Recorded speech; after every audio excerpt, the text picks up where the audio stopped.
إليكم 19 قولا ملهمة للدكتورة خولة حمدي، الكاتبة التونسية في مجال التنمية الذاتية والعلاقات الإنسانية. 1. الحب لا يموت، لكن أحيانا ينام في زاوية القلب حتى يوقظه شخص آخر. 2. لا تنتظر شخصا مثاليا، بل ابحث عن شخص يجعل قلبك ينبض بالإحساس. 3. الحياة قصيرة، فلا تهدرها مع أشخاص لا يرون قيمتك. 4. العلاقات الناجحة تبنى على الاحترام، لا على الخوف من الفراق.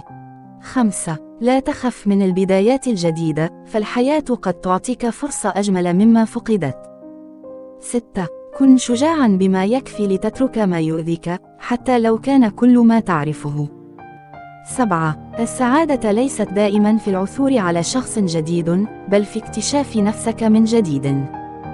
8. لا تتعلق سعادتك بشخص، بل اجعلها قرارا داخليا. 9. الحب الحقيقي لا يقاس بالوقت، بل بالعمق والأثر. 10. القلوب الواعية لا تبحث عن الكمال، بل عن الصدق. 11. لا تندم على حب عشته، فالحب دائما درس جميل. 12. الفراق أحيانا يكون بداية حياة أفضل، لا نهاية سعيدة.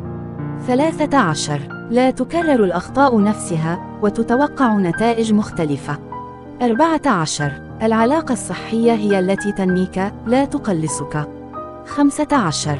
تعلم أن تحب نفسك أولا، حتى لا تبحث عن شخص يصلح ما كسرته فيك الأيام.